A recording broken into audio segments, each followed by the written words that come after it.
Hola, ¿qué tal? Esto es un tutorial sobre cómo montar un PC virtualmente y para ello vamos a utilizar el programa IT Essential Virtual Desktop de Cisco. Bueno, como podéis ver, aquí tenemos la caja vacía, en el que no hay nada, y vamos a empezar a poner todos los componentes en un orden lógico para que todo salga correctamente. En primer lugar, debemos añadir la fuente de alimentación. La cogemos y la arrastramos y la colocamos en sentido. Normalmente la fuente de alimentación suele estar mirando hacia abajo cuando la caja está en esa posición. A continuación, pues procedemos a atornillarla y ya habríamos terminado la parte esta, que es muy sencilla, como podéis ver. A continuación vamos a proceder a la placa base. En primer lugar, lo suyo es poner la CPU o la RAM. Vamos a seguir el orden que aquí nos pone y vamos a poner las memorias RAM en sus slots. Como podéis ver, tiene una ranurita en el medio y esa tiene que encajar perfectamente en su slot correspondiente. En este caso vemos que aquí coincide. Colocamos, cerramos los soportes y ya tendríamos una. Colocamos la segunda. Como podéis ver, hay que colocarla en su pareja en el otro lado, porque esta placa, por lo que parece ser, es de doble canal, por lo que así se aprovecha más la memoria. Procedemos a lo mismo, cerramos aquí y ya tenemos puestas las dos memorias. Ahora ponemos la CPU en el socket de la placa. Echamos, la dejamos caer y, como veis, aquí en el zócalo hay un triangulito en una de las esquinas, y si os fijáis en el microprocesador también tenemos otro triangulito en una de las esquinas. Como veis, en ninguna esquina más está. Pues hacemos que coincidan y lo ponemos. Cerramos la tapa, en este caso que lleva tapa, y el gancho que hace la presión. Es recomendable, como vemos aquí, ponerle siempre un poco de silicona térmica, que esto ayudará a refrigerar mejor y a que haga mejor contacto con el disipador y el ventilador. Como vemos, aquí está, y se lo vamos a poner. En este caso, bueno, pues tiene este sistema de sujeción, no es más que meter y girar. Esto es importante, el cable del ventilador. Si no ponemos esto, pues la podemos liar muy grande, porque puede que nos explote incluso. Y ahí lo tenemos. Una vez que ya hemos instalado todo lo de la placa base, lo fundamental, procedemos a poner la placa base en la caja. Como podemos ver, la placa tiene una posición, ya que estos elementos deben encajar en el hueco que procede en la caja, por lo tanto no hay lugar a confusión, además de que los tornillos coinciden con los agujeros. Una vez instalada, le ponemos todos los tornillos correspondientes y ya terminaríamos la placa base. Procedemos ahora a las tarjetas adaptables a la placa. Empezamos con una tarjeta de red, el tipo de conexión pues va aquí. Simplemente encajar y no forzar mucho las placas. La atornillamos. Ahora ponemos una para el wifi. La atornillamos. Esta, como vemos, es PCI. Y ahora una de vídeo. O es AGP, que esta parece que son AGP, o PCI Express, que son las más modernas. Y la atornillamos. Y se acabó. Ahora vamos a proceder a instalar el hardware del interior. Lo primero, aquí tenemos el disco duro, lo metemos en uno de los huecos. En esta torre hay más, pero bueno, lo quiere poner en el de arriba. Y ahí lo tenemos. Y procedemos a atornillarlo por los laterales, como aquí nos muestra, por los dos lados.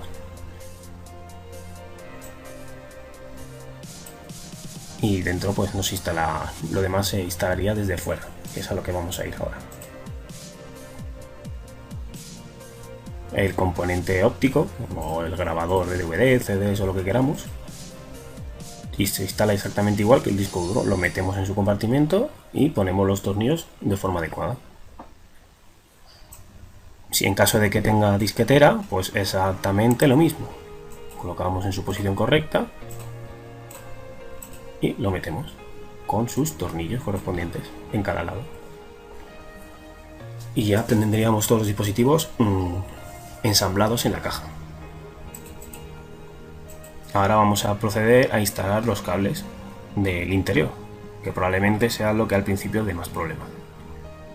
En este caso vamos a empezar con la fuente de alimentación. Como vemos aquí, tenemos el cable más grande y como vemos, pues en el socket, pues el más grande. En este caso no se ve muy bien, pero vemos aquí que tiene una pestañita donde debería enganchar en el agujero. Por tanto, físicamente pues no habrá mucho problema. Pero aquí parece ser que sí.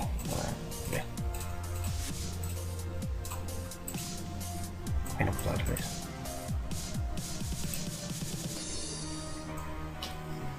Conectamos este otro cable, que suele ser sobre todo en las placas Intel antiguamente, aunque ahora suele venir en todas, que es alimentación extra para la placa, que suelen ser ya muy potentes.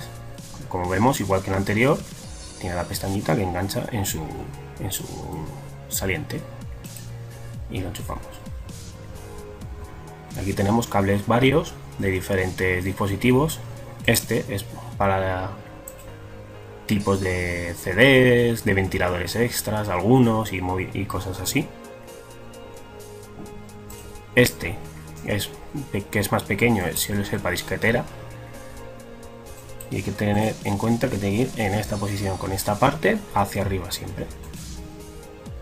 Aquí porque no nos deja otra manera, pero en la vida real puede entrar de las dos maneras y hay que tener cuidado de las dos maneras. Este es para dispositivos SATA, que suelen ser los discos duros modernos, y ya reproductores y demás que también suelen tenerlo. Y este pues no tiene más.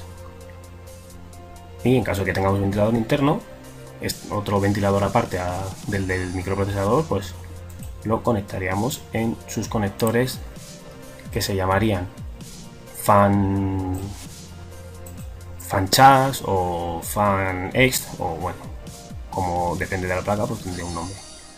Como vemos, tiene aquí dos hendiduras que tienen que encajar aquí y ya lo tendríamos todo conectado de la fuente de alimentación. Ahora procedemos a los cables. Vamos a conectar el cable pata. Estos son antiguos, normalmente no se suelen utilizar, pero nunca se sabe. Como vemos, no hay pérdida. Tenemos aquí un saliente que tiene que encajar aquí. Por tanto, para adentro. Y este va al detector. Igual que antes, el saliente y el hueco. Ponemos el cable de la disquetera. En este caso no tenemos saliente por ningún lado, por tanto tenemos que ver cuál es el pin 1. En este caso no nos señala, pero suele ser siempre en la misma posición, y tenemos que hacer que el pin 1 esté en el lado del color de la banda, como aquí podemos ver.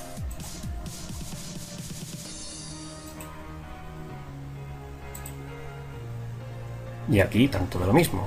El pin 1 es este, por tanto el lado azul hacia allí tiene que mirar. También, como podemos comprobar, aquí le falta un pin y aquí le falta un agujero, por tanto pues tiene que ir. Vale, procedemos a los cables SATA, que estos sí son más comunes hoy en día.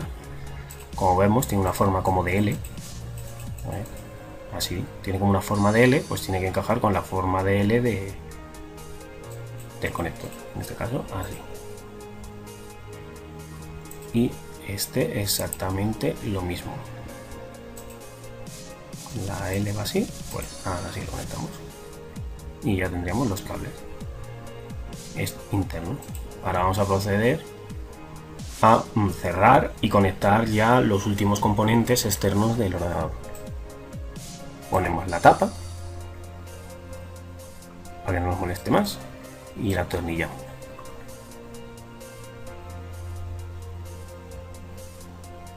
Conectamos en nuestro monitor, en este caso es un DMI, vemos que, bueno, pues tienen los pines de una forma, pues no va a encajar de otra, a no ser que seamos muy bestias y no lo carguemos. Así que con cuidado lo metemos y lo atornillamos.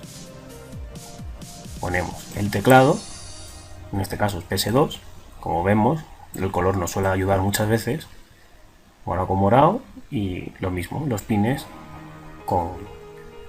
adecuadamente. Tener cuidado de no doblar ningún pin porque luego no se pueden recuperar muchas veces. Aquí tenemos el ratón, que utiliza también PS2 en este caso como el teclado, pero tiene otro color, como podemos ver. Un USB, esto es lo más normal. Lo más normal del mundo, todo el mundo habrá puesto un USB, pero vamos, lo mismo, tiene que tener su posición. Nuestro cable Ethernet de red normal, más de lo mismo, tiene aquí su pestaña en el que encaja en el hueco.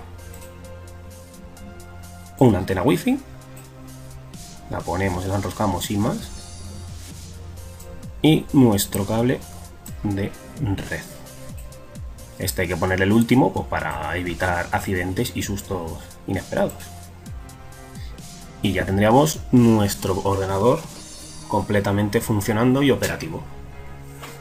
Espero les sirva de ayuda si alguna vez quieren montar algo y muchas gracias por verlo. Hasta luego.